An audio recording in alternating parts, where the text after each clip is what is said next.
मेरा नाम है हमजा अज़हर सलाम और आप देख रहे हैं द पाकिस्तान डेली। आज का वीलॉग शुरू करने से पहले मैं खान साहब की सेहतयाबी के लिए, उनकी स्विफ्ट रिकवरी के लिए दुआ करना चाहूँगा और सब लोगों को ये भी मशवरा देना चाहूँगा कि अगर कोई इंसान किसी तकलीफ़ में हो तो उसकी तकलीफ़ या उसकी बीमारी या उसकी चोट का मजाक नहीं उड़ाना चाहिए। मूविंग ऑन, जो कल खान साहब की लाहौर हाई कोर्ट में बादशाह सलामत की जो दबंग एंट्री थी, उसने जो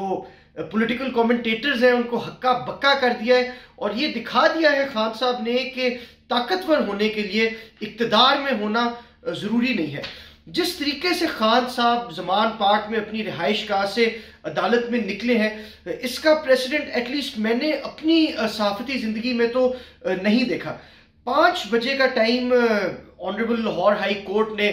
बादशाह सलामत को दिया था, लेकिन क्योंकि जो बादशाह होता है, जो रॉयल्टी होती है, वो आम लोगों की तरह नहीं होती, उस पर आम कानून लागू नहीं होते और जजेस भी उसको किसी आम इंसान की तरह ट्रीट नहीं करते। तो जो बादशाह सलामत थे वो 5 बजे के बाद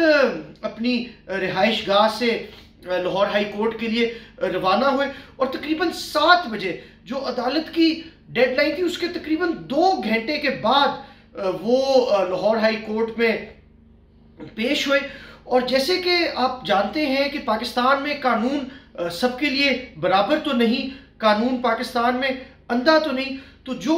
तवक्को की जा रही थी कि खान साहब को अदालतों से रिलीफ मिलेगा, बार बार मिलेगा, वो तवक्को पूरी हुई कि जो हमारे लाहौर हाई कोर्ट के ऑनरेबल जजेस हैं उन्होंने खान साहब को दोबारा वही रिलीफ दिया जो वो चाहते थे। इमरान खान साहब की लाहौर हाई कोर्ट में पेशी से पहले ये रूमर्स सर्कुलेट किए जा रहे थे कि FIA और पुलिस ने खान साहब को अरेस्ट करने का प्लान किया है और अगर अदालत ये हुक्म देती तो शायद ये चीज़ हो सकती। लेकिन जिस तरीके से बादशाह सलामत द ग्रेट खान अदालत में हज़ारों सपोर्टर्स के साथ, अवाम की जमे गफीर के साथ पेश हुए, तो कौन सा जज ये फैसला कर सकता था कि बादशाह सलामत के खिलाफ कोई भी चीज़ की जाए या उनको रिलीफ ना दिया जाए या उनके ऑर्डर को ना माना जाए। नाजरीन, आप अगर विजुअल्स देखें, अभी आप देख रहे होंगे इस वीडियो में हमने विजुअल्स चलाए हैं कि कितने लोग खान साहब के साथ थे, खान साहब की प्राइवेट सिक्योरिटी भी साथ थी। अगर कोई जज ये फैसला देता कि खान साहब को अरेस्ट किया जाए या उनको वो रिलीफ ना दी जाए जिसकी वो तवक्को करते हैं, तो लाहौर हाई कोर्ट के बाहर क्या सिचुएशन होनी थी, सिक्योरिटी की क्या सिचुएशन होनी थी। क्या खान साहब के सपोर्टर्स, उनकी सिक्योरिटी और PTI के बाकी लीडरान पुलिस और FIA को खान साहब के करीब भी आने देते? ये बहुत सोचने की बात है, जो जजेस भी यकीनन सोचते हैं, जो लोकल इंतजामिया भी सोचती है। अब आप इंतजामिया के पॉइंट ऑफ व्यू से भी देखें, अगर अदालत ये फैसला कर भी देती कि खान साहब की बेल कैंसिल हो गई और उन्हें फौरी तौर पे गिरफ्तार किया जाए, तो कौन से सीनियर पुलिस ऑफिशियल्स और कौन सी इंतजामिया, कौन सी ब्यूरोक्रेसी और कौन सी पंजाब हुकूमत जो इस वक्त केयर टेकर हुकूमत है, किस हुकूमत के पास इतने गट्स हैं, इतनी दिलेरी है कि खान साहब के उतने सपोर्टर्स के हमरा उनसे अरेस्ट किया जाए। एक यकीनन एक लॉ एंड ऑर्डर सिचुएशन भी बन सकती थी, शायद जिसकी वजह से लाहौर हाई कोर्ट के पास कोई चॉइस ही नहीं थी कि खान साहब को रिलीफ दे। इसमें हम एक और चीज़ देखते हैं कि अगर किसी भी इंसान के पास ये कुव्वत है, ये सलाहियत है कि वो जब भी अदालत में पेश हो तो वो 2 से 3 हज़ार लोग अपने साथ ले जाए, तो फिर ये प्रेसिडेंट सेट हो गया है कि अदालतें इंटिमिडेट हो जाएंगी और उसके हक में फैसला देंगी। इसी तरह अगर हम साद रिजवी की बात करें, जो कि तहरीक लब्बैक पाकिस्तान के हेड हैं, वो शायद खान साहब से ज़्यादा लोग सड़कों पे लाहौर शहर में निकाल सकते हैं और कल को अगर उनको भी अदालत बुलाया गया तो वो चंद हज़ार लोगों के हमरा अदालत में पेश होंगे और जजेस को ये बताएंगे कि शायद उनकी ये हिम्मत ही नहीं है कि वो किसी पावरफुल आदमी को अरेस्ट कर सके। उसके अलावा अगर कोई इंसान के पास खुद इतनी पावर नहीं है लेकिन थोड़े से पैसे हैं, वो 10, 20, 30 लाख रुपया एक क्राउड पे खर्च कर सकता है, तो यकीनन वो भी इसी रिलीफ का मुतवक्के होगा। वो एक्सपेक्ट करेगा कि जिस तरह खान साहब को रिलीफ दिया गया है, तो किसी भी शख्स जिसके पास थोड़े से पैसे हैं, जो कि क्राउड अपने साथ लेके जा सकता है, उसको भी यकीनन हमारी मुअज़्ज़ज़ ऑनरेबल कोर्ट्स इसी तरीके से ट्रीट करेंगी। नाजरीन, एक और बहुत ही अजीब सी डेवलपमेंट है जो कि पाकिस्तान के पूरे जुडिशल प्रोसेस के ऊपर एक सवालिया निशान खड़ा करती है,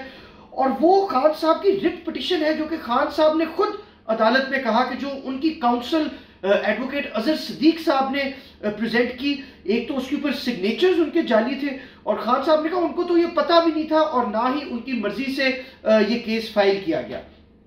तो नाजरीन, किसी भी अदालत में कोई फोर्ज्ड डॉक्यूमेंट, फोर्ज्ड सिग्नेचर या फेक डॉक्यूमेंट जो क्लेम किया जाए कि वो किसी के बिहाफ पे है, नाजरीन ये एक क्रिमिनल ऑफेंस है। आज से कुछ साल पहले जब ये पैनमा का केस आया था तो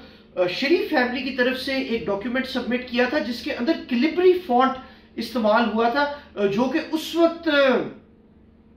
जिस वक्त का वो डॉक्यूमेंट था उस वक्त वो एग्जिस्ट ही नहीं करता था, जिससे ये साबित हुआ कि वो डॉक्यूमेंट फेक था। उस फेक डॉक्यूमेंट के बाइस और दीगर डायनामिक्स के बाइस शरीफ फैमिली के खिलाफ सख्त फैसले किए गए, नवाज शरीफ को इक़्तिदार से हटाया गया इस बेसिस पे कि उन्होंने अपने बेटे से तनख्वाह जो नहीं ली वो डिक्लेयर नहीं की। लेकिन नाज़रीन, हम ये देखते हैं कि अदालतों का एक बहुत डिफरेंट रवैया खान साहब के लिए पेश आता है, जिन्होंने ये तस्लीम किया है कि उनके वकील ने, उनके नामजद वकील जो केस पे उनका नाम लिखा है अजहर सिद्दीक साहब, उन्होंने एक जाली डॉक्यूमेंट, जाली सिग्नेचर के साथ मौजूद अदालत के ऊपर पेश किया है। मगर अदालत ने इस बात को भी इतना सीरियसली नहीं लिया, क्योंकि जिस तरह मैंने आपसे पहले कहा कि एक कानून है बादशाह सलामत के लिए और एक कानून है मेरे और आप जैसे लोगों के लिए, जिन्होंने शायद कोई जुर्म नहीं भी किया होता तो वो